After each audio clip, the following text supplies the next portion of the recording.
할렐루야. 오늘 월요일입니다. 오늘도 새벽에 만난 하나님 오신 여러분들을 예수님의 이름으로 환영하고 또 축복합니다. 같이 기도하겠습니다. 하나님 감사합니다. 새날을 주셨습니다. 한 주를 시작합니다. 하나님 주시는 말씀으로 시작할 때 하나님이 우리의 삶에 역사하여 주시옵소서. 작은 부분이라도 우리가 감당할 수 없는 일들이 너무너무 많습니다. 그때마다 우리의 말씀이 기준이 되게 하여 주시고 말씀의 기준에 맞춰야만 우리가 안에 만족감이 있을 만큼 하나님 안에서 거하는 그 만족감과 또 그 감사가 충만하게 하여 주옵소서. 함께 하실 하나님께 감사드리며 예수님의 이름으로 기도합니다. 아멘. 오늘 우리에게 주시는 말씀은 요한복음입니다. 요한복음 7장 37절에서 39절까지의 말씀을 같이 보겠습니다. 요한복음 7장 37절에서 39절입니다. 찾으셨으면 우리 37절부터 같이 읽겠습니다. 명절 끝날 곧 큰 날에 예수께서 서서 외쳐 이르시되 누구든지 목마르거든 내게 와서 마시라. 나를 믿는 자는 성경의 이름과 같이 그 배에서 생수의 강이 흘러나오리라 하시니 이는 그를 믿는 자들이 받을 성령을 가리켜 말씀하신 것이라. 예수께서 아직 영광을 받지 아니하셨으므로 성령이 아직 그들에게 계시지 아니하시더라. 아멘. 오늘 본문 37절에 보니 명절 끝날이라고 나옵니다. 이 명절은 초막절을 말하고 있습니다. 초막절은 우리가 추수감사절 주일 예배 때 제가 말씀을 드렸지만 추수감사절, 초막절, 수장절 이런 절기입니다.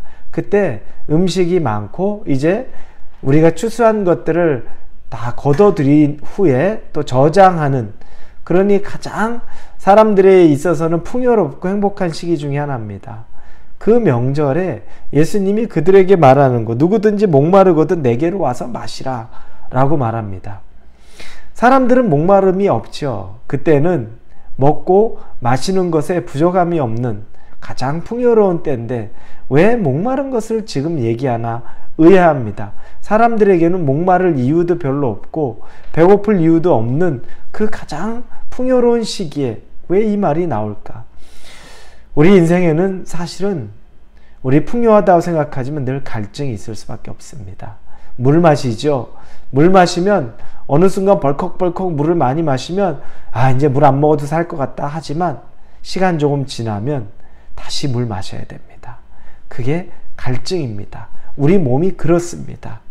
그와 같이 물과 같이 우리에게는 계속 우리가 필요로 하는 어떤 갈증이 있습니다. 전도서에 보면 5장 10절 이렇게 쓰여 있습니다. 은을 사랑하는 자는 은으로 만족하지 못하고 풍요를 사랑하는 자는 소득으로 만족하지 않으니 이것도 헛되도다. 은을 사랑해도 은 가지고 만족이 안 됩니다. 풍요 끝이 없다는 겁니다. 그러니까 아무리 우리가 이 정도면 되겠지 하는데 그걸로 다 채워지지 않더라는 거죠. 만족함이 없습니다. 그래서 결국에 이것은 헛되도다. 이 말이 나올 수밖에 없는 거죠. 그래서 예수님은 지금 그들이 겉으로는 풍요롭고 겉으로는 아무 부족함이 없고 음식도 마실 포도주도 그렇게 많은 그 상황 속에서 내게 나와서 내가 주는 것을 마시라. 목마른 자는 내게로 오라라고 이야기를 하는 겁니다. 해답은 예수님밖에 없습니다. 여러분은 목마르십니까? 여러분이 한번 이 해답에, 이 질문에 답을 한번 해보십시오. 여러분 목마르십니까?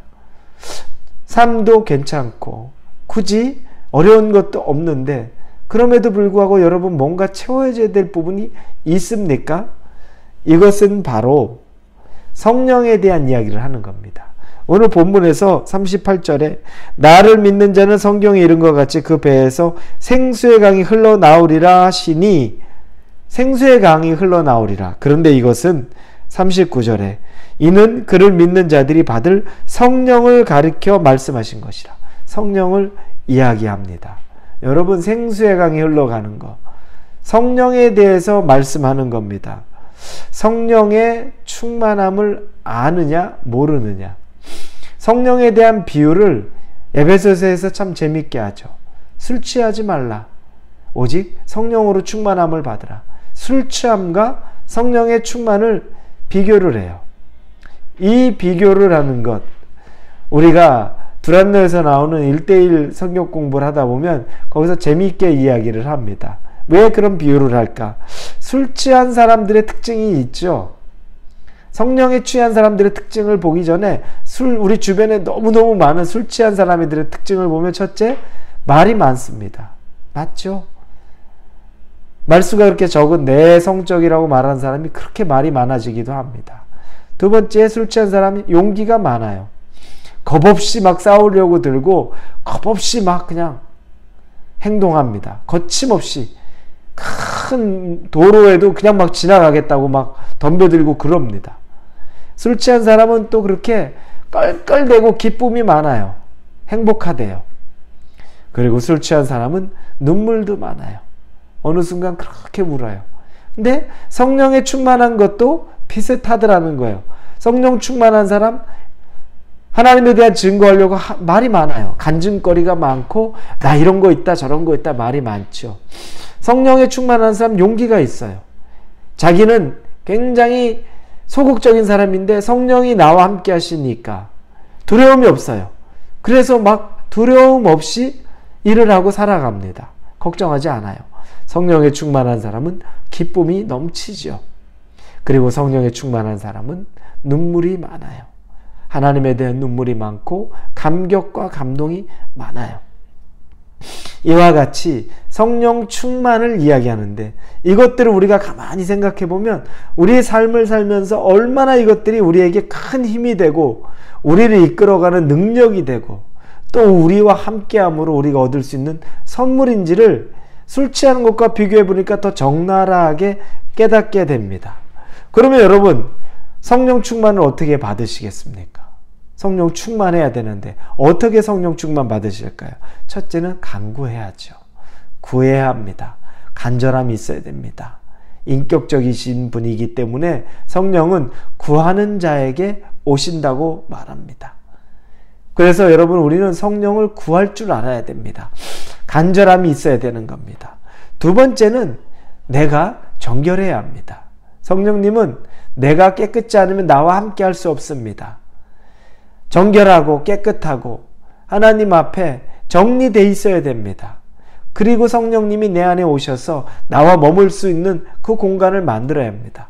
그래서 여러분, 우리 회개가 참 중요합니다. 죄 짓는 것보다 회개가 더 중요합니다. 죄는 질 수 있습니다. 나약한 인간이기에 우리는 죄는 질 수 있습니다. 하나, 회개는 우리가 빼먹을 수 없습니다. 죄 지은 거는 회개하면 용서받는 거. 그러니 죄보다 회개가 더 중요한 겁니다. 우리를 깨끗게 하는 것에 노력해야 합니다. 세 번째는 작은 음성에도 순종해야 됩니다. 성령님이 내게 오실 때 작은 음성으로 내게 원하시는 것들, 또 내게 기도하라고, 말씀 읽으라고, 또 하나님께 더 나아오라고, 다른 사람을 사랑하며 섬기라고 말하는 그 작은 음성에 우리가 순종할 때 성령이 내 안에 가득하게 되는 것을 경험합니다. 왜냐하면 그 음성에 순종했더니 나타나는 증거들이 있거든요. 그건 성령이 나타내는 증거이기 때문에 우리에게 큰 도전과 힘이 됩니다. 경험이 됩니다. 여러분, 풍요롭다고, 부족함이 없다고, 연말이라고 우리가 그냥 흥청망청 들떠있는 때가 아닙니다. 오히려 우리가 목마를 수도 있습니다. 갈증나는 이때 성령 충만을 구하시고 성령 충만의 경험이 있기를 예수님의 이름으로 축원합니다. 기도합니다. 성령 충만 구합니다. 우리와 함께하여 주옵소서. 간절히 인격적인 성령님을 모시기를 원합니다. 그리고 우리의 갈증을 채워 주시옵소서. 예수님의 이름으로 기도합니다. 아멘.